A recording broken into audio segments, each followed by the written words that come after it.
So welcome everybody to the script writing panel.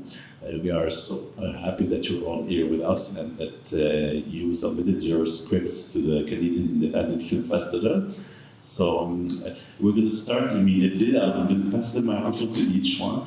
If you can present yourself and say the script that you submitted and talk a little bit about the story of your script. So let's start with the women first. And then. Hi, my name is Natasha, Zaman. My script is titled The Spectre's Keeper. It is a gothic mystery and supernatural period drama set in Quebec in the 1930s. And it's about a teenager named Amber, who's a 17-year-old who comes into contact with an antique chest and gets started starts getting haunted by the ghost that is attached to the antique chest, and what she discovers through that process. Right.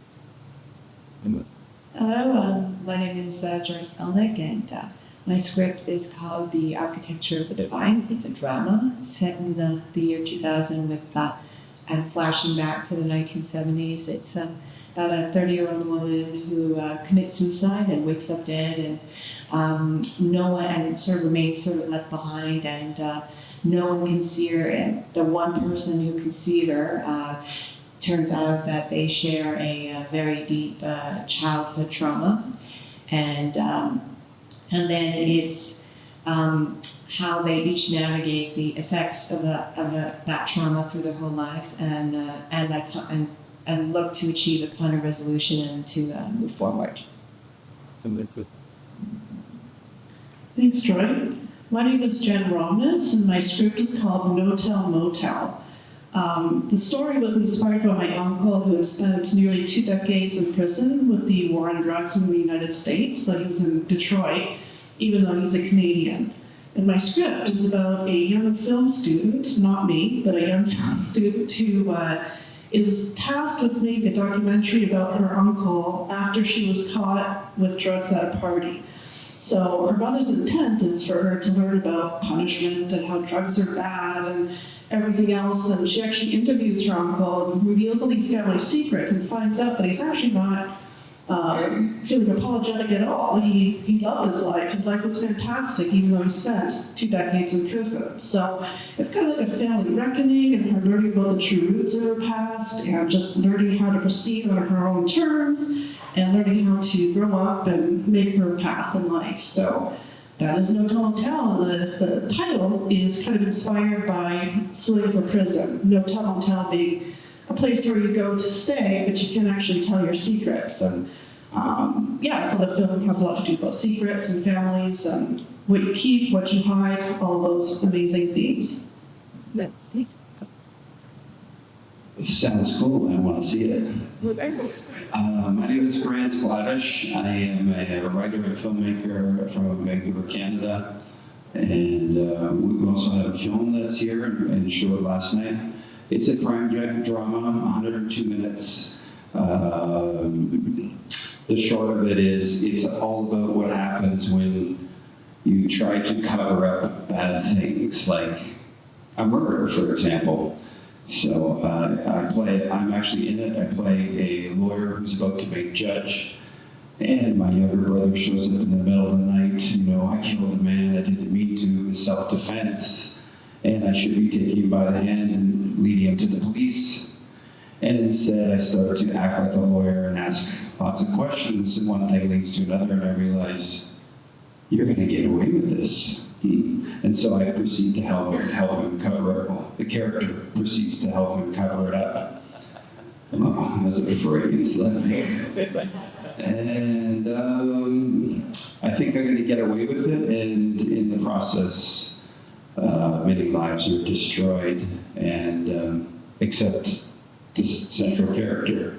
And he thinks that he's gotten away with it, and 12 years later, he realizes that his past has come with his name, and that hence the title, The Last Reckoning. Daniel Bourgeois. I'm originally from the mountain area in New Brunswick. That's where we live now, but that's where I'll call home for a while.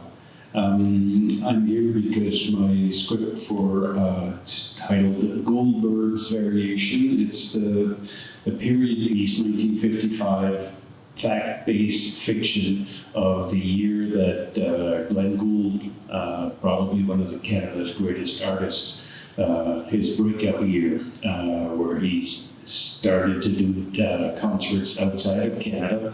And he was discovered, recorded, or signed by Columbia Records, and recorded the Goldberg Variation in 1955, which became the best-selling classical album of all time for generations, actually. And I think it was a very important character, very interesting, intriguing, enigmatic character, and that we don't know too much about, but a pure artist and something that someone who was very interesting and worthwhile of a feature-length film. So that was the basis of the script. Very good. I love Glenn Gould.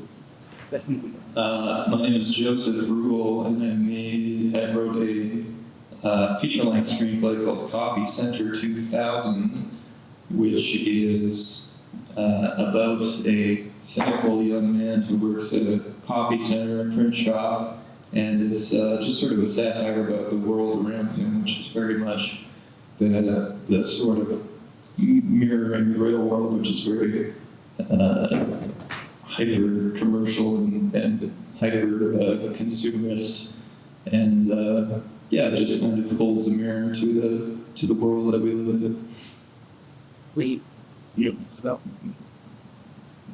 Thank you. I love how different people, different scripts, different stories. You know, how diverse they are, from science fiction to biography about Glenn Gould, to drama, to murder.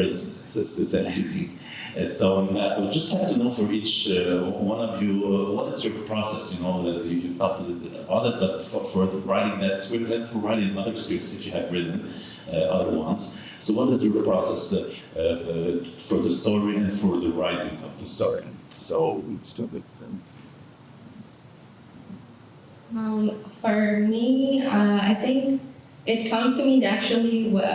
Every time for a storyteller, I think it's so important to have those ideas that come to you instantly, and just I use post-its most of the time, and like I lay it out on a board, on a vision board, and I try to match the ideas together, you know, and that's how I get to the point of fully writing it. Yeah, and there's more to it. When the characters come to you, you just want to get right into the flow and finish. Once I get going, I think it's, for me, it's always like, in one go I can finish a whole script. And it takes a while, but once the flow is going, it's pretty good. Yeah.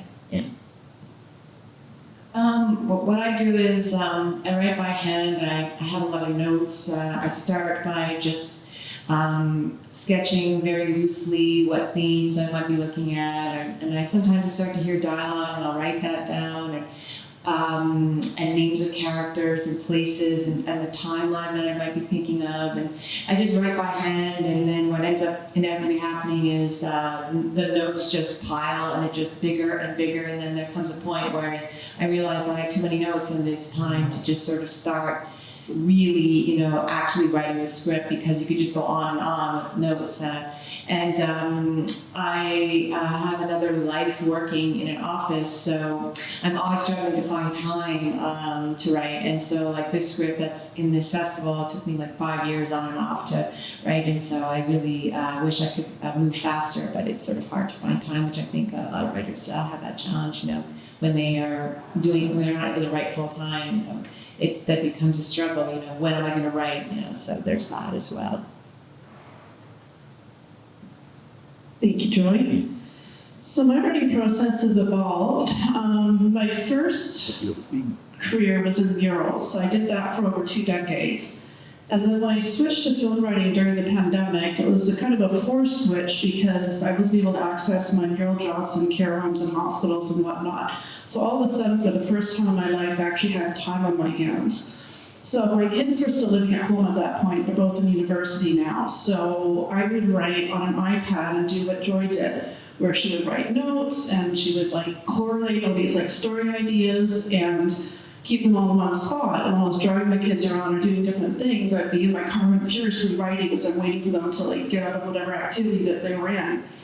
And it took a long time, like Joy said. So my first script took a while to get done. And then I got smart about it and I thought, okay, you know, I'm gonna do this writing thing, I'm gonna do this film thing, I gotta actually set aside blocks of time for me to do this. So it was more like Natasha's method where what I do is I think about things for a long time and I'll outline it. So I don't do post-it notes per se, but I will outline it with specific like story beats and things like that. And then my last script, I just loved writing because I did what all writers dream about doing. I rented a cottage in the middle of the woods and I sat there for 2 weeks by myself in my pajamas, didn't shower, the whole thing, and just got the script done. So it was amazing, right? So I highly recommend that. If you can take those, you know, a couple weeks and do that. So I kind of had a variety of different ways of doing the writing process. But I think the main thing is to really jot down your ideas. Because ideas are very fleeting. Like they come into your head, and if you don't write them down and get them down right away, you actually will forget a good idea, which is horrifying. So write those things down, and you know, you'll come up with your ideas in weirdest times. My best times are in the shower when I'm shampooing my hair. I don't know if it's putting more brain, like blood to my brain, or what's happening there, but best ideas. And then the other time is just as I'm waking up. So it's before my cat has jumped on my bed and is meowing in my face to be fed, but just that time where you're not quite asleep, but you're not quite awake. And the characters just start having these full scenes in my head. So I just gotta quickly tell my cat to back off while I quickly jot down these ideas. So, and that's how I write. So I'll pass it on to the next person. This is so fun because I did write some scripts and I have always paper and pen next to my bed. So when I wake up, I write whatever I have on. So, and I use post-its too. Yeah. Well, I have one other similarity. I don't shower either, but it's not because I don't go to the cabin. It's because I'm a guy. I spend hours on my hair. Well, so our film, which I want to say I wrote, I adapted 2 plays. So The Last Reckoning came from a play that was 40 minutes long from England by John Galsworthy from 1919, and then a 20-minute American play by Percival Wilde from 1922. And then I dovetailed the 2 into one cohesive story, added cinematic filler, and made it so the 2 stories were talking to each other. And so that adaptation began in January of 2024. That was my 7th feature screenplay. But every screenplay prior to that was very different, and I'm working on 2 right now, and they're all different. But I will say my first one was 1994 or 95. And that was such stream of consciousness, and I was having a great time, but I didn't realize that it just sucked. So somewhere along the journey, and I've done 3 adaptations. I did a medieval screenplay that was an adaptation of Geoffrey Chaucer's Canterbury Tales General Prologue. And I wrote the whole thing in Middle English, and I started passing it around, and people were like, this is not accessible. So I had a lot to learn. My co-producer on our film, we did a novel adaptation, and then I've done original stories, so it's always different. I drove a bus for 15 years in the city of Vancouver, and you have a lot of time for your brain to like melt. And I'd be driving and like you know, in between stops to be like, I just see scenes, and then I'm stopped, and I'm like, thank God, there's 10 people getting on. Yeah, come on. And I'm like scribbling stuff down. Yeah, I see your pass. Scribbling stuff down. You know, and then there'll be times where I'll be riding a bus and something will happen. But you know, when I shower, I think it's touching water, because sometimes I'll be doing the dishes by hand, you know, some pots and pans, and once I touch water, it's like something happens. But for me, in that journey, what really unlocked was the power of outlining.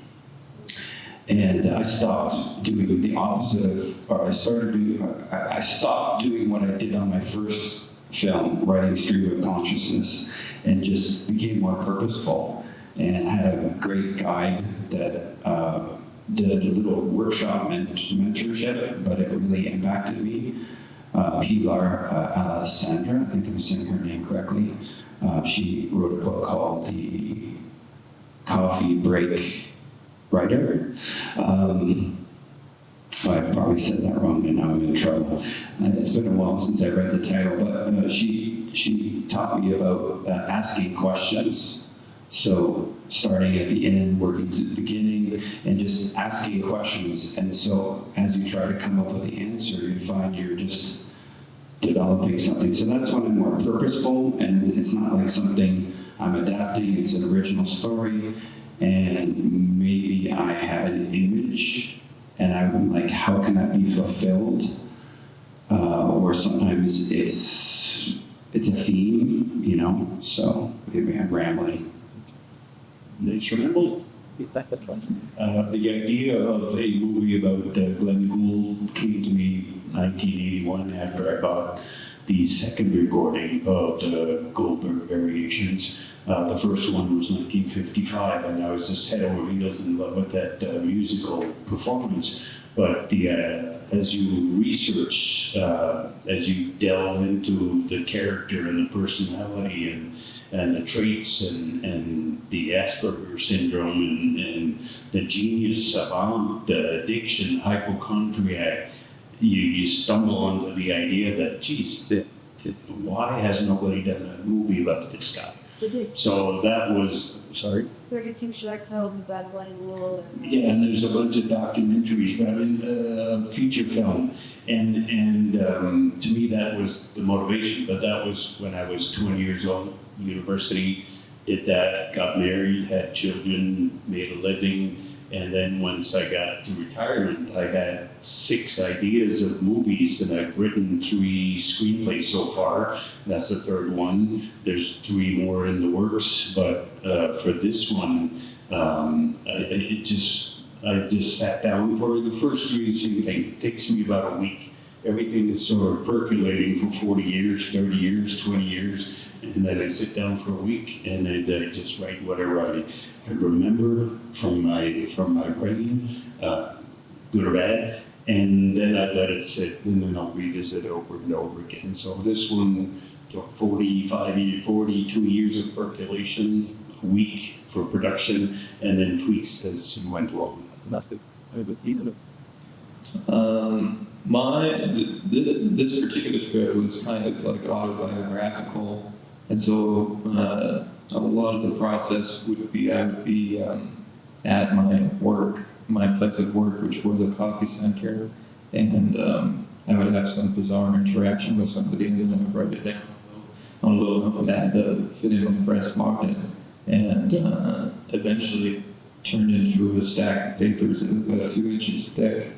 And I had so many ideas, and my wife will tell you that a lot of them were not very good ideas, and a lot of them were too abstract.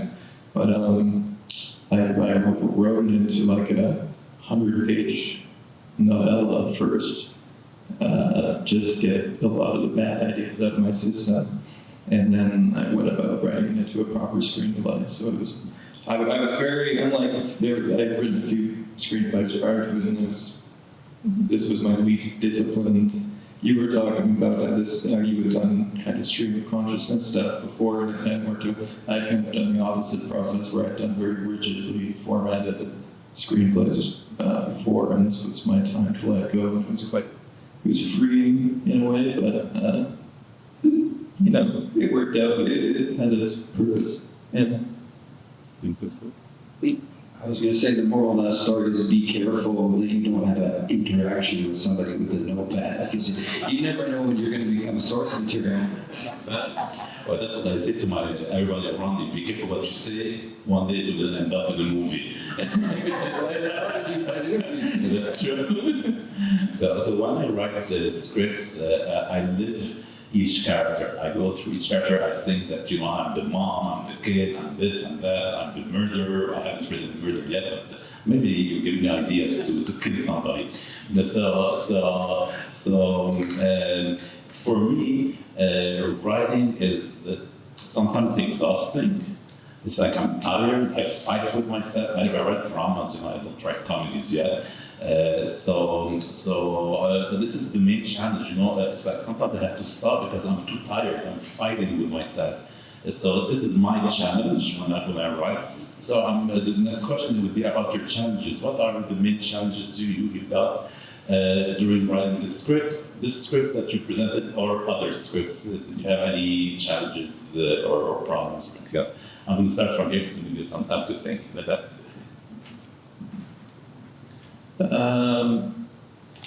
Yeah, I mean, I had finished my first pass of the script, which I was pretty proud of. But I was aware that it was quite long, and I'd given it to a few people to read and give me feedback on. And a friend of mine told me that I had come against a little debate with a friend of mine who was also a screenwriter, and he didn't like how prosy my exposition paragraphs were. He wanted more matter-of-fact sort of things. But other people had enjoyed the writing style of not the dialogue, but the exposition blocks and things like that, because it made it easier to read and a bit easier to visualize as what the film might look like. And so that was kind of the first thing I come up with. Or the first thing I had to come up against. I had to kind of adapt to other people's expectations of what the screenplay technical writing should look like. And then, and I guess just kind of being able to, the big challenge was, like I said, I had a lot of ideas and not a lot of them were worth keeping in. So you had to kind of learn to even though they were precious and were meaningful to you, you had to get rid of them for the greater good of the script, which was at that point like 150 pages, and it had to be cut down to 95 or something like that. So a lot of good ideas had to be chopped ultimately. Yeah. I think there were, for me, usually the two main challenges. The first three screenplays that I written were historical, fact-based fiction.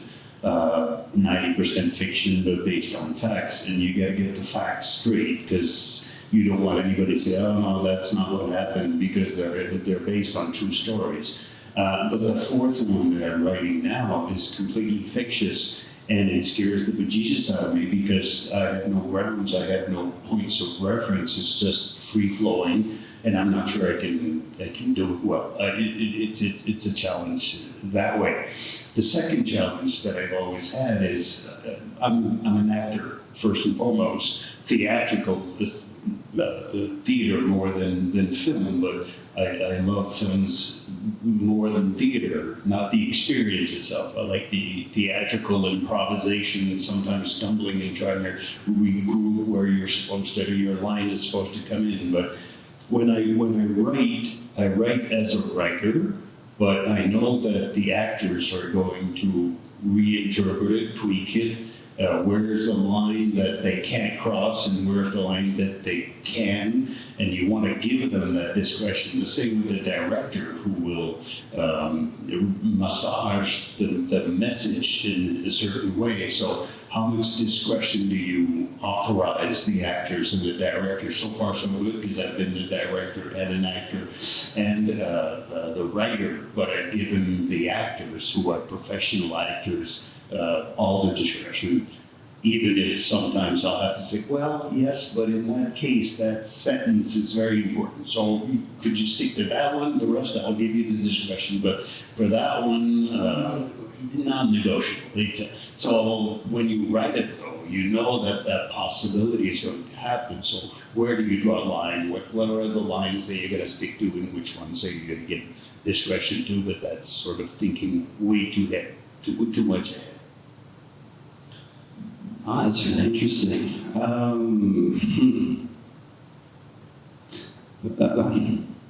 Well, I studied theater when I was younger in the greater Vancouver area, theater and literature. And, you know, as an actor, I was performing, even if it was just a scene study, I was performing like Pinter or doing something with Mamet, and you know, these people are very strict. Like, it's word for word. You don't paraphrase. It has a meter, like Waiting for Godot. You don't just sort of improv it. You do it. So I grew up, or I grew into my craft respecting that. But at the same time, I did theater sports as an actor, and had fun just asking an audience, person, place, and thing, and just go. And you, as an actor, you're inventing on the spot. So I had the luxury of both camps, and I see both perspectives. And I mean, with this film, we hired somebody for a major role in our film, and he plays the barber, and he wanted to tweak here and tweak there. And every time he called me to want to tweak, I was like, my neck was tweaking. I'm like, you know, thinking like, man, Pinter, can't you just do what is there? You know, then the other side of me is like, yeah, just let's do whatever. You know, it reminds me of not Sophia, Eleanor Coppola's Hearts of Darkness, the documentary she shot of Francis Ford Coppola doing Apocalypse Now. And because she's married to him and they're in the Philippines jungle together, she got really intimate stuff. It was a great documentary if you've never seen it. And there's this scene where Coppola's arguing with Dennis Hopper, who couldn't remember his lines, and he was just riffing and ruining some really great script moments, and Coppola was just like, come on, and Dennis Hopper was like, you know, man, I just like, you know, just with the flow, and he said, okay, I'll tell you what, you can flow when you do the lines, you know. So I do really respect that, and so my boy, really going all over the place. I think it depends who you're writing for. So I've written for myself. And in that, I would take the luxury that you would take. Sorry, I forget your name. Joe. That Joe would take all the exposition, and maybe it comes across as prose, but if it serves my intent as a filmmaker and how I can communicate with the actors, then why not? But if I'm selling something to try to sell, which I've also done, then I might be, you know, more to the point and more open to interpretation, just the facts, you know, things like that. And so I think there's a big thing with that. And a big obstacle I came up with was wanting in the earlier days to start with dialogue. And then speaking of Mamet, I don't know if it originated with him or he was recycling the quote, but he had said, you know, just write a script, and if necessary, use words, meaning dialogue, those words. So I hit that obstacle, and I got that note, and I applied it, and I found it was very strong. Now, lately, my biggest thing is, until I'm getting paid to do this, it's easy to start something and not finish it. That's probably my biggest one. Thank you. So I love writing. I find it very cathartic. So there's actually very little I dislike about writing.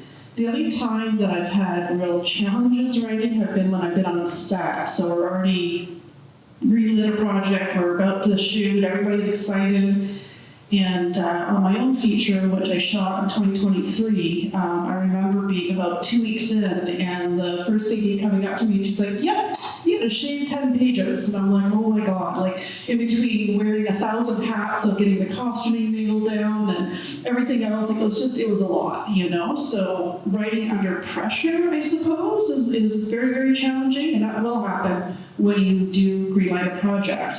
The second time this happened to me was recently on a horror short that I wrote. I was working with a team of people on this project, and very excited to work with them. The cinematographer was extremely talented. I'd seen his work before, so I was really excited about working with him. And he had a few, fairly named actors who were going to be showing up to do this. So I was so excited to, work with some, great actors, right? It's always fun to work with other creative people. So it was like 2 days in before we were supposed to be shooting. He's like, "Oh yeah, that named actor we're supposed to get? He's not showing up, so you gotta write out of the whole script now." And I'm like, what? so anyways, those are when it's challenging writing because, the excitement that you built up and the expectations that you have. And at the end of the day, film is a team sport, Like the writer lays the blueprint down to make things go smoothly and to have the story carry, but it's everybody working together, it's cash, it's what you can afford to do, and all of those things. And I think my advice to other writers would be is to, if you haven't been on set, go on set and kind of see how those mechanics work, so that when you write your scripts, you can be flexible when those last-minute notes hit you, because unfortunately they're going to hit you, whether it's the actors coming up to you saying, "I want this line revised," or the scene tweaked a little bit, or the actor doesn't show, or whatever. You got to be very, very nimble, very, very quick, and willing to just make it happen for everybody. Because I'm writing for myself and I'm not a working writer, so it gives me the freedom to just go and write. And so the thing you were saying, Joe, that you had to get your work down to 95 pages, I thought I heard that number. What happened with me was I just kept going, and the script that's in this festival is 214 pages. So, yes, 100 pages over the industry standard. So I know that. So, in by some miracle, if this film actually never got made, that would be the first thing, and they'd be like, "You gotta cut." So I anticipate that challenge on the horizon. But in this window of time where nothing is happening, I have the complete freedom to tell the story the exact way that I want it. And so, but I recognize that if that film ever actually happened, I'm sure that would be the producer's first move. Find a way to cut. You gotta get it down. So Send it to Peter Jackson. We can read it. if you would. For me, I think the biggest challenge with Inspector's Keeper, this script, was when I started writing it, it was a short, like around 30 pages. And during the pandemic, I was like, I need to revisit this script, which came to me when I was in college. And that was like 10 years ago. And when I started writing, revisited it, I was like, I need to expand the universe and really flesh out the characters and bring out the mystery behind the story. So for me, the biggest challenge was expanding and extending all the elements in the script. And it was quite very challenging for a 30 page to go from 30 to 83 pages in total. And to this day, I still feel it needs more scenes and it needs a little more full circle moments, But that's the biggest challenge for me, to extend or expand the universe. But like Joe said, when you write the expositions and stuff, it's a little more, you should stick to what you think is best instead of what everybody else is going to think, because sometimes your writing and your style is, it's unlike anybody else. So it could be very unique in a way, even if it's not, doesn't meet the industry standards. Yes. Yeah. say, Gladish, you should always write whatever you think is right, because I wrote a script once. It's called Love Intense. It's about a movie. It's a completely surrealist movie, crazy movie. Whoever I would talk to about the story, tell me you're crazy to write stuff, and then nobody would like it. And it wasn't financed publicly, it was refused, and then I financed it and we did it. And until now, it's one of my most famous, the one that was liked the most by the audience. And it's like a completely crazy movie. Some of them don't understand it, but the ones they do, they love it. So always follow your instinct. The danger that I'm having now is when I'm writing, because I did a few, I adapted to the movies of my scripts. So when I write, I try to think about the filming. And I say, this is going to be too costly, this is going to be too long, this is going to be, and I always think about the money, which is dangerous, because then you try to adapt your writing to the script, to the filming. So have you had that challenge? Good. Let's start with this. Which rooms? Yes, I have another script, which is a sci-fi kind of script, and it's called Turquoise Dream, and that one, when I wrote it, and it was an autobiographical kind of script at the same time, so which is like a bridge between dream and reality. So it's a big budget film, and when I wrote it, I didn't think about the budget at all, because it was about dreams, that, in dreams anything can happen. So there's like a hot air balloon scene and stuff, so you gotta make those things happen in the film. But it's about finding the right people, I think, and the right network, and to see your vision through. Yeah. I think as writers that, this is what we do. We're dreaming, the vision. So when you're writing, anything can happen, and it's just you are not contemplating, how much would that scene cost. But again, like if I was a working writer, down the road, that probably I'd be told, well, that scene, with like 100 people, I don't know if that's going to, but the freedom of not being a working writer is that you really could allow yourself to fully dream and create that vision that you have, So, and there's an enormous amount of pleasure in that. But obviously, in an ideal world, you would like to make your film, So the questions you were raising, are important questions. But for me, I'm not really at that stage where I'm contemplating that, because no one is making my films right now, so I'm clearly, deep inside, that the imagination and what the possibilities are inside that. Well, I guess the screenwriting books will say things like no kids, no dogs, no explosions, no car chases. So, this whole list of things that just the prices go through the roof. Now, even having said that, I kind of ignored that a little bit, and on the horror that we were on, we actually had an 8-month-old baby, and I think he was like the best actor I've ever had in my entire life. So, if you really have to have it, go for it, but just be cognizant that there are certain things you can try to avoid. The other tip that I have that I really quite enjoy, especially if I'm going to be on set, is that amazing things can happen during the day. It doesn't all have to be night scenes, because night scenes we actually have to be awake for like 14 hours over nighttime hours, which is really, really hard. So try to have exciting things happen during the day too. Right. I kind of like the idea of just write what's on your heart, what you believe is watchable, that you believe will be enjoyable, that will be a vehicle of your themes, and then take that raw product and say, okay, how can I make this simpler? How can I help a production manager, keep this online, and then start to fiddle with it. But that first time, just like, don't let yourself be too constrained. I did that when I started an outline for one of the scripts that I'm doing now, and it's I can't say much, but it's a historical fantasy. So I was going to try to write it and shoot it in the same year. And then I realized, man, this is fantastic stuff. Like, it can't be compromised. So I'm dealing with that by now, just turning it into a graphic novel.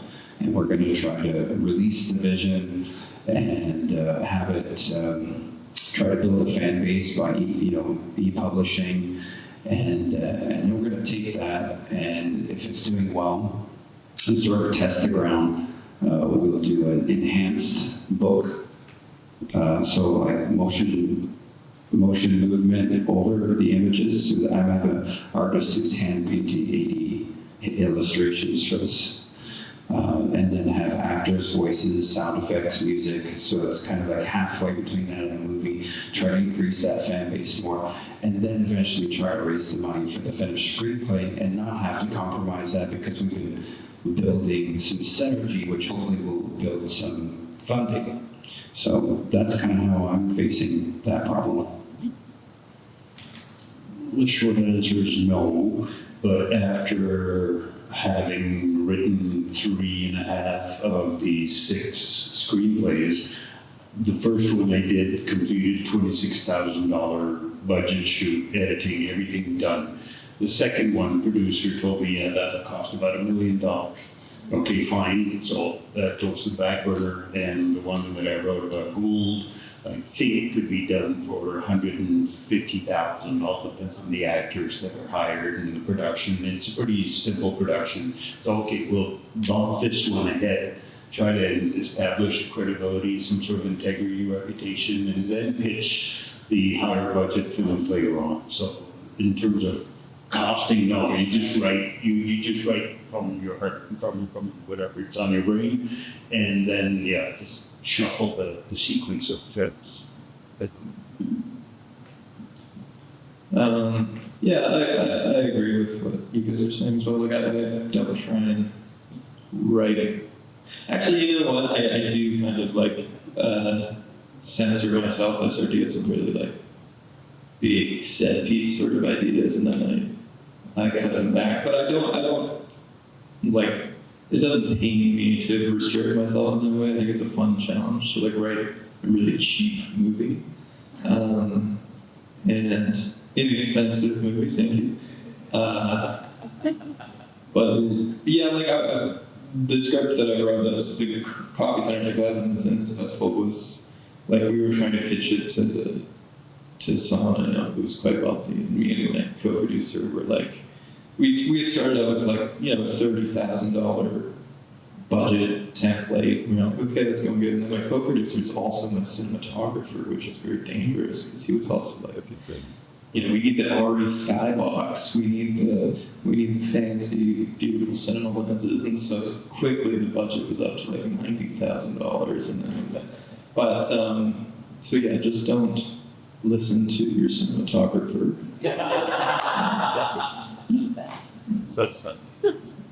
So before we go to questions from the audience, I just had a question about the script. So did you have the rights for the music? Did you ask the Glenn Good Foundation for the rights for the music, for the use of the image and all that?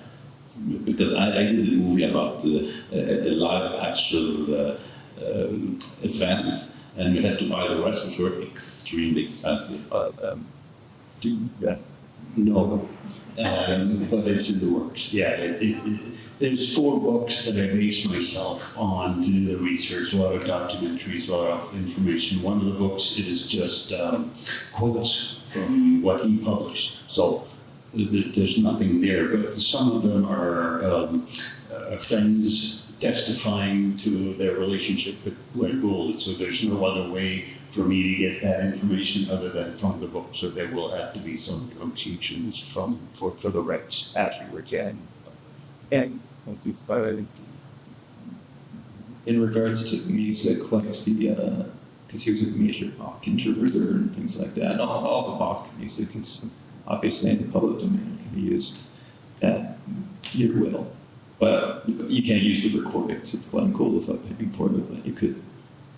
They're free, the Bach compositions are free to use, in other words.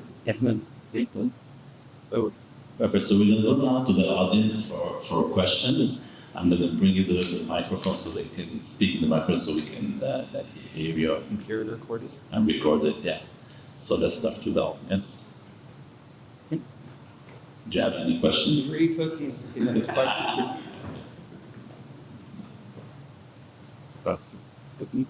Not to get everyone speaking, but I have a question for all the screenwriters today. It's really, I mean, I'm already hearing through the initial question, inspiration, but what put your screenwriting out there? What made you decide, I'm gonna take the plunge and I'm gonna publish it, I'm going to have people read it?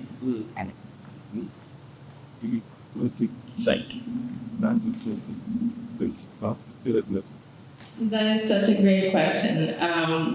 For me, I think personally, it was like something, you know, when you have a story, it's like your little baby, and you want to share it with the world, but at the same time, you're not sure, like, if it's going to be received well, and what people are going to think, and, you know, that's always in the back of your head, but you should always trust your senses and your beliefs and instincts, and just go for it. And for me, one day I thought, you know, it's time for me to just share it, and and if it connects with one person, I think, you know, my work is done. Like, you know, yeah. I feel that writing is, it's compulsion, so it's not really so much a choice, and I've been creative and writing my whole life, and loving movies my whole life. My first ever movie, I was 6 years old. My sister begged my parents to take me to Star Wars. That's 1977. And you know, and since then, I've always loved movies and just always felt like wanting to understand movies and create. And then, you know, when I went to CJEP in university, I was taking writing classes and so learning more about, you know, how do you write a script, and it just became a great passion. But I just think that to answer your question, it's not a choice. It's just you absolutely feel you have to. I agree. I think being creative is something that either, when it hits you, you have to kind of expel it, or it's almost toxic inside of you. You need to get it out. And I think at a certain point, you reach the emotional maturity that you care less and less what people think, and you just hope that somebody will see things the way you see things, or enjoy life the way you enjoy life, and those are your people, and those are your tribe, and you just, you know, cling to those people. So that's how I see being creative, and I love that your first movie was Star Wars. Mine was in the back of the drive-in with my parents watching Scarface. So, yeah, so it explains a lot, right, about my psyche. Well, I grew up watching a lot of cinema too, whether it was, you know, being replayed on a syndicated TV show or going to see Star Wars in 1976. Is that when it was? Wow. So there was that, but I also kind of had so I knew I was going to make films, so I had to take a plunge and be brave with the screenwriting because it's a necessary means to that end.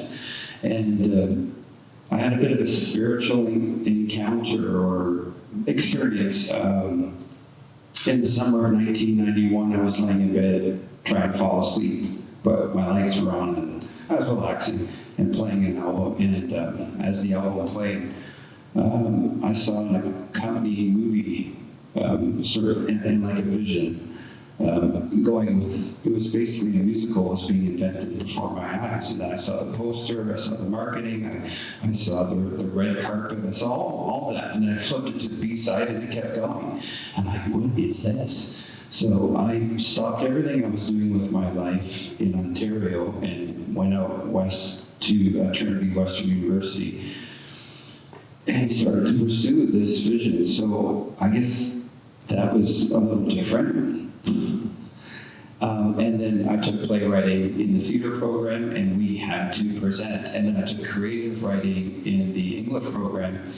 And every week we were reading our material aloud. And so you, in a small scale, you were already able to see the reactions of people, and you get your feedback and the manifestation of a bright face or a smile. You're like, maybe I should do more of this. And then it just gets bigger, like a snowball going down the mountain. I consider myself to be more a storyteller. What form it takes, I prefer personally theater. With all the risks that are involved, you just can't cut and do it again. You're alive, you're dead, or you're living right then and there. But I have written 2 plays, 6 movies, and 2 TV series, or they're in the works. So to me, the plays are one-man play and a couple going through a divorce play. Pretty simple, 2 people. Set, pretty simple, everything else. But the movies, the idea that I have, one is about a hurricane that kills 35 fishermen with sailboats. Very dramatic, probably one of Canada's worst marine disasters in history. Nobody's ever heard about it. And I thought it was very important to tell that story because it tells itself. But then you add the layers of, well, what would it have been like for a family going through that? And very poor fishermen at that time and stuff like that. So you sort of enrich it, and that's the storytelling in me that comes out. Whether it's a TV series or a movie, I couldn't have made it on stage, but so it all depends. But I just love telling stories. I think it's probably what makes me and a lot of people human, is the exchange of how we discuss things, of how we see things, of how we learn about things. Not necessarily our history, but about human drama and human adventures, Star Wars included. But to me, you cannot invent fiction that beats these kinds of dramatic events, that the real life deaths of people, the real life salvation of people. To me, that's what motivates me. But I'm also more interested in how you add layers, invented, fictitious as they may be, but to that facts, to those facts of that story. That's what motivates me. You really can't go wrong. You just go for it. Nothing bad can happen. For me, like for this screenplay that I wrote, like apparently like Franz Kafka, he used to wake his neighbors by laughing so much at his own writing. And yeah, I really delighted myself with my own writing. And so I figured it was probably good to share it. People enjoyed it, so that's good. I never saw writing as therapy. That's great. Actually, my favorite film is Kafka, starring Jeremy Irons. It's hard to find because it never got a DVD release. But in my case, writing is therapy because of all this drama and problems. So I write everything and say, let other people live my drama. So for me, it is a really therapeutic thing to write. My next question before I go again to the audience again. For me, when I saw the movie Natural Born Killer of Oliver Stone, it amazed me, that movie. It's so crazy. I love that, and it influenced me a lot in my writing and the way I think about movies. So you talked a bit about Star Wars, Scarface, but what are the movies that have influenced you and made you or inspired you? For me, I think I'm always drawn to psychological thrillers or very psychological movies, but especially one comes to mind is Eternal Sunshine of the Spotless Mind. I love non-linear storytelling, and I think that's one of the greatest examples of how the story plays out and the layers to it and the dream. Like there's so many elements to it. I think that's one of my favorites. And there's another in the same genre, I would say, Vanilla Sky is another one. Yeah. That's one. These are one of the movies that really inspired me, and I want to make movies that are more like people feel like they're in that, it's like, you know, they get into that genre bender kind of zone where you're immersed into the story. I love Vanilla Sky, and Cameron Crowe is one of my favorite directors and screenwriters. And in his film Almost Famous, the scene where Philip Seymour Hoffman says to Patrick Fugit, talking about writing, he's playing Philip Seymour Hoffman's playing the legendary Lester Bangs music writer, and he says to Patrick Fugit, "You have to be honest and unmerciful." And besides the fact that it's a fabulous movie, this line stayed with me because I think this is what it is as a writer. You have to be honest, unmerciful, you have to be authentic, you have to be deep, you have to go to the deep place, and you have to be willing to be vulnerable and natural and not make easy choices. Cameron Crowe, and also, here, but I love many French-Canadian filmmakers, Jean-Marc Bellin. I still feel the loss of him. I feel like he would have made so many more films, but it's very sad that his life was cut so short. I love his French films, Café de Flore, and his breakout film, Crazy, I love, and Denny Arcand, for me, Jesus in Montreal. I remember seeing that multiple times when it came out, and I just love that film, and love Terre Bluteau, one of the great French Canadian actors. And I love Denis Villeneuve. I love that he's having his chance in the U.S., but I still love his, French Canadian films. I love Incendie, seen it many times, and I could go on, but these are some of the ones that stay with me a lot. Right. So I think my movie choices largely revolve around women who are in tough situations, making tough choices, and just kind of forging forward with their path.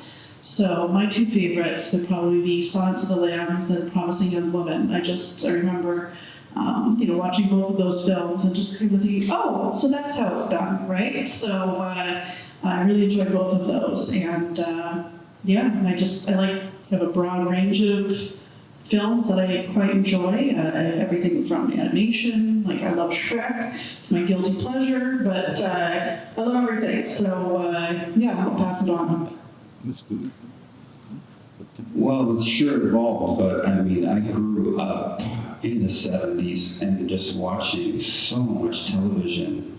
So a lot of television, like sitcoms, MASH, and Barney Miller. Has anybody seen Barney Miller? Yeah. But when it came to cinema, the work of George Lucas and Steven Spielberg making all these films as a kid, you thought this was just made for me. Well, maybe not Jaws, but it was pretty cool. So that was my early impact. And then in university, when I took an intro to film course by a gentleman by the name of Ned Vankovich, who came up from LA, and he would and we did summer school, so we had these long classes. We could play uninterrupted European and films, and I learned about Jean Renoir and Ingmar Bergman and Roberto Rossellini and Fellini and Jean-Luc Godard, and I was just like, whoa, I'm not in Kansas anymore. And I just saw, oh yeah, Wizard of Oz wasn't really impacted, and the sound of music. But as I saw the rest of the world, and then I eventually did a deep dive into Japanese cinema, I really started to love how expressive people have been through the years. And the one quote from Ingmar Bergman that stuck with me was, he said, because he was living in almost like a rural Sweden, maybe it wasn't rural, but it was different back then, right? They didn't have the internet and things like we do now. And he said, I make films because I have a deep desire to communicate to my neighbor. I think that's just beautiful. So. I also remember one of Bergman's films when I was maybe 11 or 12 years old. It blew my mind. The other one that comes to mind is Spielberg's, I think it was his first film, The Duel. It was about a car guy being chased by an 18-wheeler. Two other films that I've mentioned that blew my mind were The Last 23 Years, The Element of Crime, probably mid-80s and 84 maybe, and Peter Greenaway's The Draftman's Contract. I don't know why they blew my mind, but they did. My two specific inspirations for my screenplay. One of which I actually hadn't seen until well after I'd completed the screenplay, but it inspired me in reverse. But it was the screenplay to the Danny DeVito film Death to Smoochie, and then Robert Altman's Brewster McCloud, which is the best movie of all time. Oh, yeah. That's what it should. Well, Robert Altman as a director, it's amazing movies. So we'll go back to the audience if you have any questions. You can. Is there somebody that each of you could point to that in your early development as a writer recognized and encouraged you to pursue that? And just second question, what album was it that you had vision to? Do I have to tell you? No. I'm almost embarrassed. No, they don't want to start with it. It was a modern rock band. I'm going to keep it a secret because I might actually do it if I get far enough along in this. So, yeah, I'll keep it a secret. But modern rock, well, which it was at the time in '91, it's a contemporary album. You're asking who was there a specific person that inspired me or that spoke into my life? That encouraged you to see why. I'd probably say Garnet, my co-producer over there. You can stand up, Garnet. He helped me make The Last Reckoning, and I met him in 1995, and we've been friends since. He came to a grand finale at the university. We were doing a theater sports competition of the top 3 teams. And I said to my guys, wow, these guys are really good. We need a leg up to win the audience over fast. So I came up with an idea of doing an introduction as a video parody. And back then, ER was a very popular show. So we did a parody of it called DR, Delivery Room. And the skinniest guy in the team gave birth to the biggest guy in the team. And we were running around, doctor. And we all did our little opening the door and going in slow motion, doing a little pose. And they loved it. And so Garnet was there. And he approached me and he said, hey, let's do stuff together. And he became my biggest encourager, and I won't say fan, but I think I inspired him, and then ditto. Like I'd see some of the things that he was really good at, and it really paid off doing The Last Reckoning, our feature film that was in this competition. It really paid off having somebody like that, because I would bring the screenplay to him, and I knew that where I had blinders, he didn't. And we like very different things. So by getting his feedback, I think it gave it a greater chance of a more universal audience. And I got some great ideas from him. So I think it's great to have a person like that you can trust with the feedback. You can show them your first draft, and you're not gonna, fine, if you don't like it, take it all personally, and you'll listen to them, and that's my secret weapon, Garnet. Best one. No. No one. That's me. Kurt Vonnegut Jr. and my very talented wife, who's super good writer. So. Good answer. I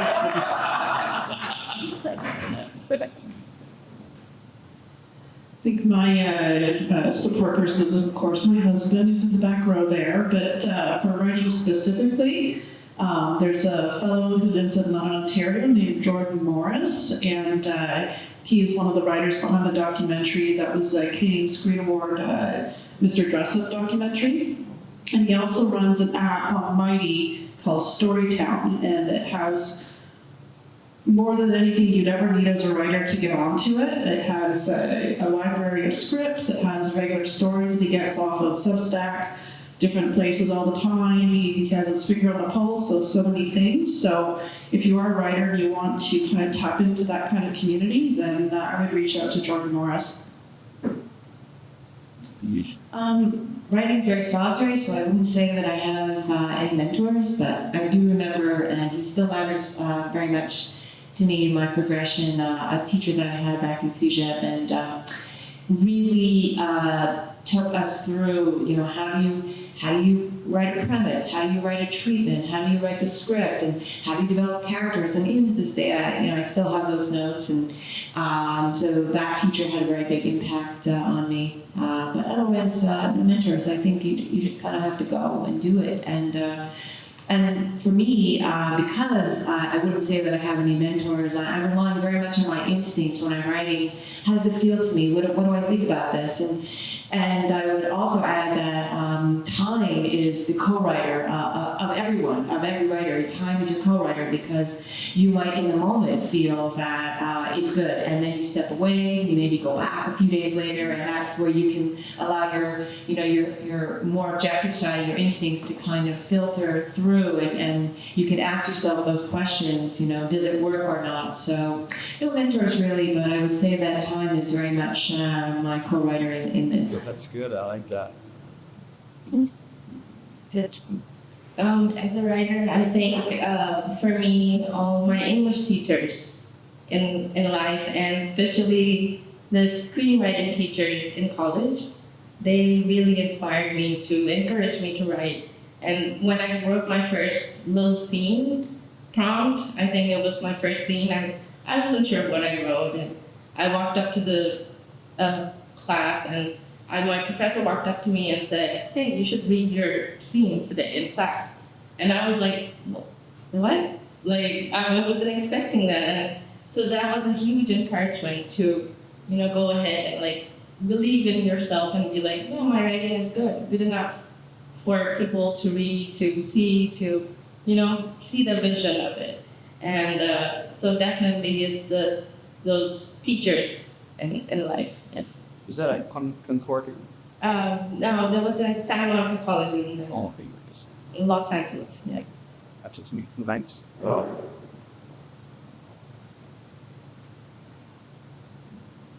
It means, What makes a writer a good writer? Plus, do you believe in co-writing? Complete right.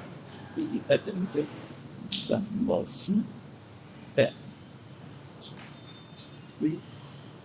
think that a good writer has to kind of be sensitive in one way, to be able to emote and to get a story down that's going to resonate with people.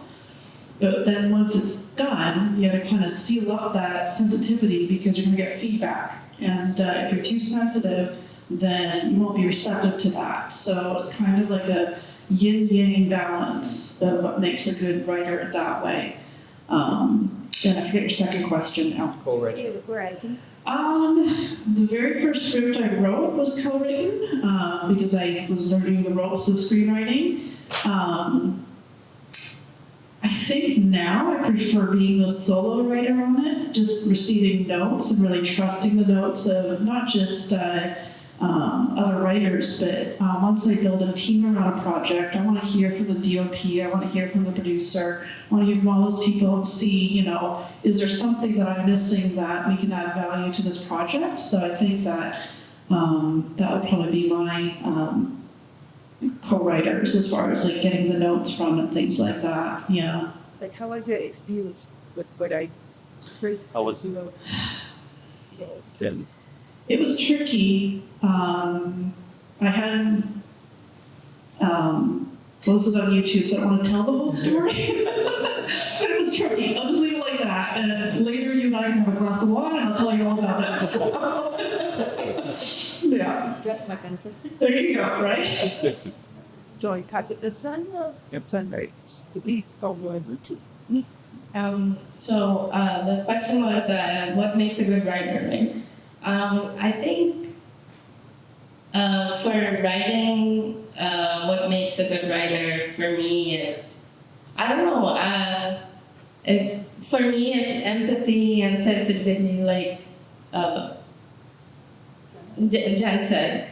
And I think it's also about how you tell your stories, you know, as a storyteller, what you believe in, and what are your values, and all of those things matter, kind of come together. And as far as co-writing goes, I've never co-written, but I'm open to it, definitely. I'm not open to co-writing. I absolutely know that I cannot. So, and that's why, you know, I understand, I accept my limitations, I can't. At the same time, since we're on the subject, I'll say that one of my favorite films was a co-written project, Good Will Hunting. I love that whole story, how that script happened and how that movie happened. Ben Affleck and Matt Damon and their crazy Oscar acceptance speech, which people might remember if you're old enough. And also John Gregory Dunn and Joan Didion, you know, husband and wife team, and you know, they wrote some films together. Like they wrote A Star Is Born, the one with Barbra Streisand. I love that. What I think makes a good writer, I think that you have to find a way to move people, and you have to be bold and authentic, and you have to be ready not to make the easy choices, and you have to go to the deep place. Just quickly on that, what I mean by a deep place, because I'm not an actor, but I'm always interested in how actors do what they do. And like 10 years ago, I tried to read Lee Strasberg's book on method acting. I got about halfway through.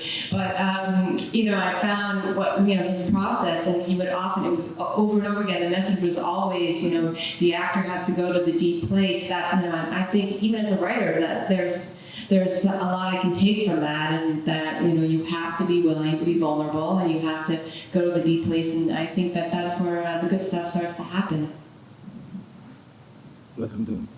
Now, I would like to answer that question too about the co-writing. In my case, I would be completely against it. You know, when I write, I fight with myself. So if I have somebody else writing me, I think I could kill them. And You're killing a lot of people today. I'm killing a lot of people, yeah. So I think it's hard. I think I know Good Will Hunting, you know, they won an Oscar for it, but for me, I think it's too hard, and I like to manage everything.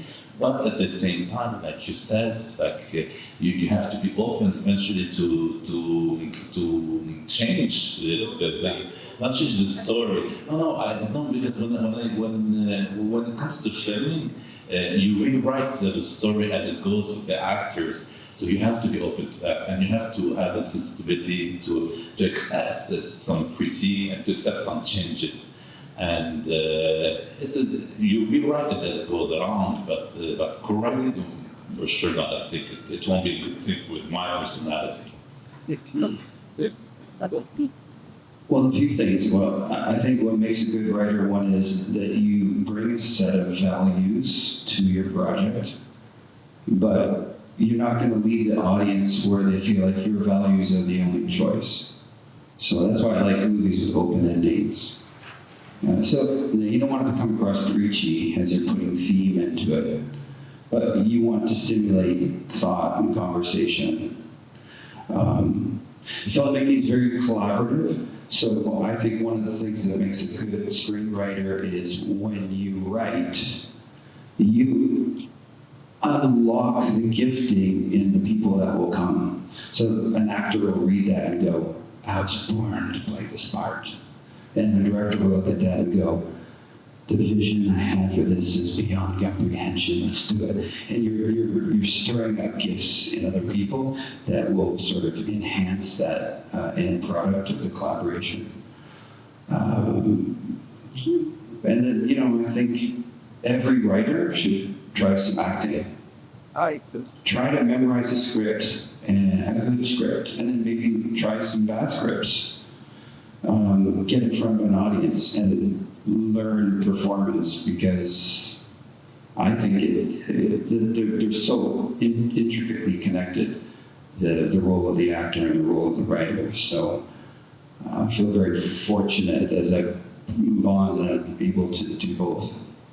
I've done collaboration. One was with Garnet. We did an adaptation of a novel. And I think that worked very well because we respect each other's judgment. And we're friends. He likes stuff that I see, and I like stuff that he sees. And then one collaboration, I was like playing rugby in a club, and we're at the clubhouse. I'm sitting at the bar with another player about my age, and he's getting to know me. He's asking me, you know, what are you working on? And I just started to pitch this idea that I had. He goes, "It's not bad, you know, this is how I would do it." And I'm listening as I'm drinking my beer and eating my peanuts. I'm like, that's good. That's too good. You know what? We're going to work together. So it was like, if I were going to take his ideas, that would just be stealing them, even though he wouldn't know it. So I'm like, I forced the collaboration. He's like, I don't know how to write. I said, you'll just do what we're doing now, and you'll make my movie better. So, but I also like to write by myself, so I'm going with the flow. I've always asked myself the question, what is the art? What is the contribution? If I would write something and enjoy it myself without publishing it, without giving it a diffusion, would that be good writing? Would I please myself? But we're sort of measured by the output, right? How it is received. Not to oversimplify things with the Greek tragedy comedy, but if you write a punchline and nobody laughs, are you a good writer? If you write something that you expect people to shed a tear, but they don't, is that good? I don't know. It's subjective, objective. My first experience in this sort of mixture with your second question, my first paid gig as an actor was summer theater. We were doing comedy, so you're supposed to make people laugh. And what the co-writing part was, okay, here's the director, if you wish. It wasn't a real director, but he had a set of skits that he wanted to. So he'd say, okay, Joe, and your name? Ren. You go in the corner and you come out with a skit, 10, 15-minute skit, and you are going to be a farmer and you're going to be selling honey, but you're not going to tell the guy who comes in the city slicker who wants to go to Andy's honey, a competitor, right? Because you want to outwit him to buy your honey. Go in the corner. Now you write it. So that's my first experience. We had to come up, me and George, me and you, whoever, with that skit at 10 minutes. So we go, you know, let's try it the first 5 minutes, and then we try it with the rest of the crew. They laugh, okay, perfect, then we keep on going, or they wouldn't laugh at that joke, you take it out, So it was sort of like improvisational writing for about a first week, and then you're on the stage, and you get the people to laugh or not. I haven't had that much experience in drama, but I'm writing a play, or I've almost finished a play about a couple going through a divorce. And it started from one sentence that said, it's okay for women, it's called the alpha female, so it's flipping the scenario around that a woman cheats on her husband. And it started from this one sentence that a friend of mine said, it's okay for women to cheat on men because men have been cheating on their wives for centuries. And it just blew me away. It's like, sort of two wrongs make it right. But then it led to, you know, the play as being, and I'm not sure, there's a scene in the play, I'm not sure how to write it. I'll call it revenge sex in the middle of that play. But I'll have to wait for the woman who plays the role to tell me how she would write it, how she would play it, what words would she be saying during, because I have no idea. I can do all the research I can, but I'll have to have a co-writer for that 15 seconds of well, might last more than that, but for that scene. So it's, yeah, I guess it depends. It's a long-winded answer, but I don't have no idea what makes a good writer. You gotta be able to like move things along, you know? You gotta be good at moving things along. I've co-written a few things and I've had not a bad experience with. I have like a romantic idea of like I want to stay up late and eat Chinese food and you think about your screenplay, but it's not really like that. You are just like really frustrated with the person that you're working with, and you get driven a little bit crazy. I'm sure it works for some people. I think I would probably be a good person to co-write with, but I haven't found another co-writer who's good to work with yet. But I'm still looking. I just wondered, I think I've noticed a trend that comedies often will have multiple writers. Has anybody noticed that? Or is that just me thinking that? I don't know. I think comedy might, because you can test it off each other. Oh, listen to this. You have instant, and like you look at, Maybe because we need somebody to laugh. Yeah, that's true. So you have to hit the kiss and laugh. yeah, that's not funny. That's not funny. Okay, moving on. I like that kind of relationship. I can see that being very beneficial. Like Marvelous Mrs. Maisel. Does anybody watch that TV show? Yeah, not that show. Watching this woman going from like, a housewife, Jewish housewife in New York City, gets cheated on by her husband, and then by the end of it, she's like one of the greatest stand-up comedians of America, and watching the journey through 5 seasons. And she gets to network television, and she works in a room with writers, and she's the only female writer. And just watching how they all work together, I'm like, oh, that would be just so much fun. Have you written any comedy? I think you'd be good with that.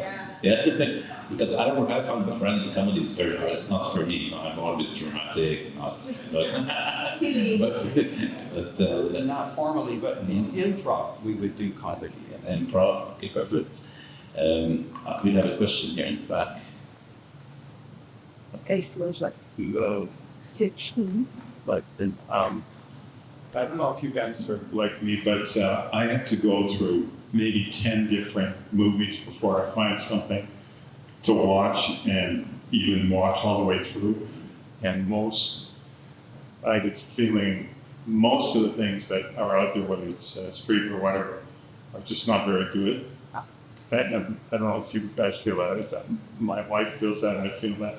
Well, I know. So my question is, if you do agree with that, with all the writers in the world, I don't know if there's hundreds of thousands, maybe millions, why aren't there better movies, or more better movies? Or maybe the movies are good, or the majority of the part. Let's talk about super movies. Actually, we quickly answer that. So let's just presume that that's a factual observation, that content that's available, use the term movies. I believe you're saying feature films as opposed to television, or maybe it doesn't matter, series. Okay, so presuming that that's true, that content is by and large written poorly. If we were to go with that, I would say if that's true, it would be because genre is so highly regarded. So genre creates these parameters, and you have to write within that because the audience comes with preset notions and expectations. And so you have to create a vehicle that drives on that track. And there's this high expectation to do that. And so stuff becomes more bankable because of it, but then we see formula. And yet everybody's looking for the new fresh thing. So it's like a dichotomy. They want you to deliver the thing that's bankable, but nobody wants to watch it, if that's true. As romance. Nice. Yeah, and I wrote Love Intense, which is a really bizarre movie. Everybody told me, look, you're not following the rules, it's not going to work, nobody would like it. So probably because there's so many rules and they think about making money, probably. That's my Don't pebble. I tend to enjoy most things that I watch. I don't know if I just feel generous by nature that way, because I just know how hard it is to get things made. But even before I made my first film, I really have a hard time saying that something is really terrible. So it's a personality flaw, maybe, I don't know. But I think it is more of a money-driven issue that you had alluded to. I think that sometimes, the money gets handed down, and, once you get the actor attached, the whole story kind of falls to the wayside, because it's those two things that drive the industry forward in the big studio kind of models. So I think that's why the stuff that's out popular has that, because I think that there's a lot of really, really amazing indie voices that just don't quite get their foot in the door, And I would love to see more of those stories being put out there too.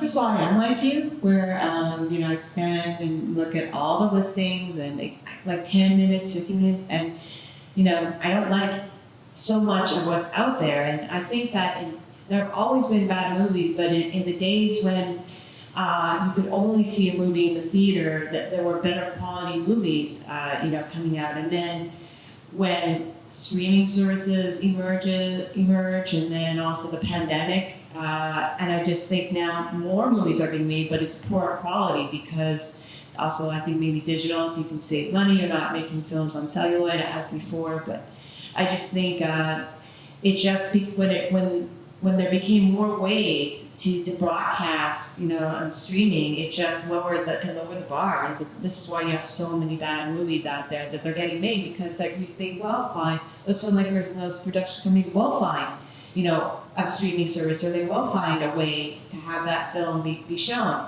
Whereas before, it was harder to get a movie made, and it was harder to show it in a movie theater. So I think that the events of the last, 10 years or so, streaming and the effects of the pandemic have opened the door to, a decline in good storytelling.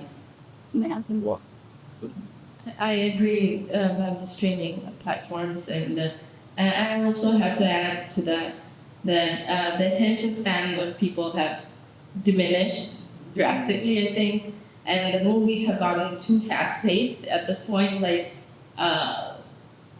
Whichever movie you turn on a streaming platform, they're trying to get to something like quick cuts. It's just jump cuts. Sometimes there's a lot of, older movies where there was a cadence to it. There was a good pacing, a good, when you look at 90s movies, those are, I think, one of the best movies ever made. Say, The Rainmaker, or I don't know, Primal Fear, stuff like that. I don't see movies like that nowadays. And you can turn on Primal Fear on Netflix, and you're gonna watch the whole thing through. But you could turn to something new, and it's not quite engaging, or doesn't catch your attention as much for the long run, I would say. No, only times a great wine.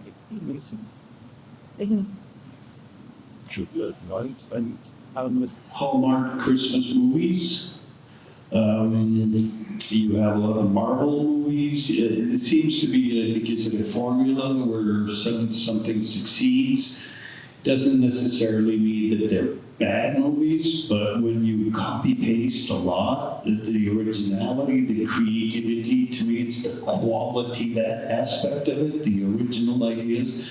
And I don't know what the rate of success are for the people who write original movies, how many of them are actually made, from a script into a final product, versus somebody who says, we made $14.5 million off this, let's copy paste it, tweak it, and then do something else with it. Nevertheless, I'm still hopeful that a lot of great movies are made, and a lot of them are based on novels. which are, I think, more not cerebral or more. They go into that takes more time and to write a novel. I don't think you have the same type of copy paste. Maybe Hallmark romance or Harlequin romance novels, maybe, but for the original novels, they are probably of better quality. You don't see as much in the movies, so hopefully some of these novels would come in, and I would suspect that it would be silly of us to say that we don't do anything original. Au contraire, I think we strive to do something original, different. Nobody tries to write a script that says, let's see what the Marvel movies, what gaps are there, and I could find a story that would fit and try to fund that. I think we start more from scratch from original ideas from ourselves. So I think there's still hope. How do you get the idea and the script into a movie? That might be the problem rather than the original ideas not percolating up. Yeah, I'm probably just repeating what everyone else has said, but it's just money. There's not good writing. And there are good, well-written movies that aren't being funded as well. You just gotta know where to look for them. Just to paraphrase what's being recognized is, if you're talking about the past to the present, and like you said, in the past there were fewer movies, so there was less crap because there's less being made, you know. But I enjoy that challenge because there's more content now than ever. So then, how dare we? Like, how are we going to do this? And I think it's a challenge to try to break through the din of all the noisy, formulaic stuff. I think a lot of people are saying Hollywood is imploding, or has been imploding, or if that's too strong a word, disintegrating. And this is the time of the independence. This is 2025, 26. This is the time for that new wave of cinema, and so it's an exciting time to be making film because the studios have less and less say. So the problems that you've recognized are less and less a factor for us, and we're seeing little recognitions already here and there. This really original idea, or the genre delivery with genre bending and breaking expectations. And, we thought it was going to go, it didn't go that way. So this is the time, and it's an exciting challenge to create new content. Do we have any more questions from the audience? Or Okay. Just one question for the first legal figure. When you write, do you think that writing in French, or do you other items which language look at the crap? Yeah. so the question is for the French-speaking script writers: do you write in French and then you adapt it to English, or you write immediately, or you write directly in English? Or do you think of keeping the script? Or you think of keeping the script in French? I can answer that question after, but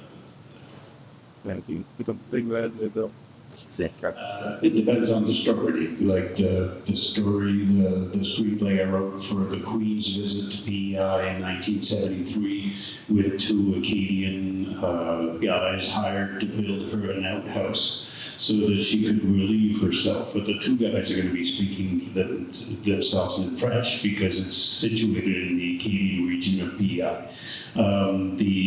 The Sculnick disaster, it's an Acadian French drama. People dying, the fishermen, the communities, so it's in French. Gould is in English. The theatrical plays, one of them is in French, the other one, because it's about an Acadian surviving the deportation. His family's been shipped away, he doesn't know where. The play is going to be in French. You cannot have a French, an Acadian speaking to himself in English. It wouldn't be natural. So it all depends on the story that is being told. In my case, because I write in French and English, so it's the same thing. It depends on the story. I wrote a French script, and we ended up doing it in French. So when we sent the movie to festivals, it was always harder with the subtitles, and then we'd always be in another category and all that. So eventually, I wrote another script, and we want to do it. As I said, I'm going to film it in both languages. So all my actors will speak both languages, French and English, and perfectly. So that was the original plan. And then we asked for grants, and Canada, la CAQ, le Conseil d'État du Canada, gave us money. La CAQ from Quebec did not give us money. So I said, too bad for Quebec, I'm going to do it only in English. We had less money, we had to cut. So I cut the French, and it was too it's bad, but we had to make a choice. So the script was in French, and then we adapted it to English. But sometimes I do write directly in English, and so it depends. So I think we're the only two French-speaking here. How many languages do you speak? I speak a little French, but I want fluent in it. You have to tell me. I speak a little French, but I'm not super fluent in it. So English is my second language. My first language is Bangla, or Bengali. I'm from Bangladesh. So when I write in English, I do think in English. You have to think in the language to write in language. I think it's so important. Yeah. So, yeah. I don't translate later. I just go straight to it. Love it. What a cappy. So do we have any more questions from the audience? Yeah, a little silly one. Not like if for people who want to answer it, but we're talking about like movies that inspired you, movies that you liked, or what have you. But I want to know the reverse. What movie like disturbed you to the core? Like a movie you absolutely hate, either or maybe it's both. That way, it can also give us a little bit of a sneak peek in the psyche of like what you're sort of avoiding, if you will. Ooh, that's an excellent question. What you like to start with? So are we allowed to name that film? So and I love French cinema, but there's a French film that came out that was very, very graphic. And people loved it. So that was fun. The one where they did everything in reverse. And that film disturbed me. In fact, I was doing a film boot camp with 6 young adults with Garnet, and we were running them through a 10-week boot camp. Every week we did a different discipline from producing to writing. It was a bit of an experiment. And one thing I said was, everybody bring in one movie that you love, and let's see what everybody likes. And somebody brought that in. And it bothered me so much I had to leave. And I think, and a lot of people praised it, did so well to the critics. I think what bothered me personally was it just went too far. So I believe a lot of stuff that causes people real, genuine trauma. I don't see that as entertainment. I don't know why we always have to show it, but there's a contingency of people that believe if you don't show it, you're not being honest. Well, should we start doing snuff films then? Like, where do you draw the line? So for me, I'd rather it be implied that a lot of the stuff that it gets under my skin and disturbs my heart. I'd rather be implied. And it's not that we're ignoring that topic, but we have to graphically represent it. And is that really necessary? That's it for me. It's the difference between the European cinema and the American. Yeah, he's saying that's the difference between European cinema and North American cinema. European, they show as it is, and you would tend to censor. So I'm censoring. Well, I'm going to answer for you because, one of the movies that I loved and hated at the same time was, it's a Japanese movie called Audition. I don't know if anybody saw it. That movie just disturbed me. There's a scene where it's a graphic scene, it's like where she makes him eat, she threw up and he has to eat his eye. it's stuff like that, and I don't know if anybody saw it, and and she comes and slashes him, cuts him, and you see all that was so graphic, disturbed me, and I was watching it with my wife, and she wanted to throw up at the same time, and then she stopped watching it. So that movie is it's crazy, crazy, crazy. And then for me, some other movies that I hated that I watched and I loved it was in the 90s. There were so many B movies that were so bad. And but I loved watching them. It's like I don't know if anybody has seen the movie The Dentist. Oh, it's so bad. It's just so bad. That's not Edward. No, it was one guy, the actor. But you have to, and then they made the Dentist too. It's like, and it's bad, but it's so funny bad. It's like I love these movies and hated them, but I lost my time watching them. And I know telling why. Again, having daughters and going on really long road trips, it was like an invention to have a DVD player behind the driver's seat. And we were packing on a trip to Yellowknife and back, which is where my uncle, who's featured in No Tell, is living currently. So we drove out there and we didn't have our DVD set. So the DVD, you go to the grocery store and sometimes you see those $5 DVDs. I said to my kids, buy whatever DVD you want, and they picked this Austin Powers spoof called Cats and Dogs. So it's like the Austin Powers movies, but set with like cats and dogs and birds as the characters. And they sometimes will act out those characters for me now, and it just makes the hair on the back of my neck stand up. That's great. My answer is like two-part. Disturbing. There was this French film, this French actress, Isabelle Bell, and she did this film.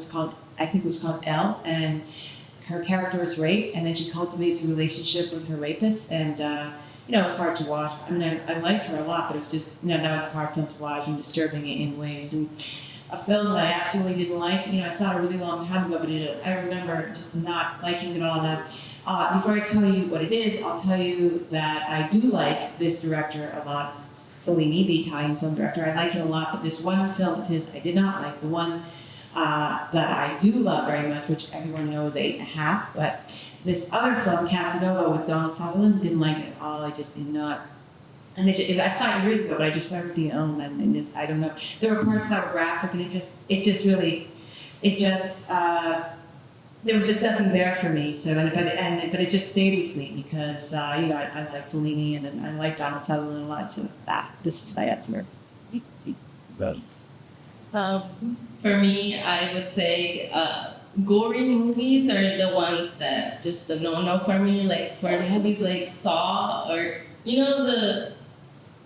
the I don't know. There's like this clown kind of person who's like. It, right? I always forget like the plot exactly, but the cutting of the legs and all those gory stuff. But it just I would never watch that movie ever again. I know they came up with many sequels, but yeah.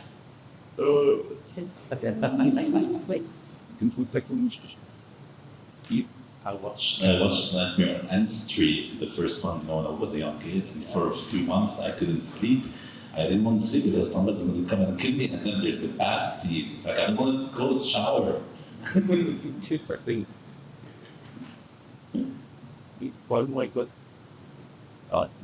So thank you everybody for being part of the Scriptwriting here. Thank you very much, and we're so happy to have all your scripts at the Canadian Independent Film Festival.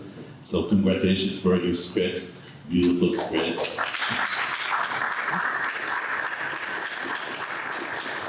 Thank you.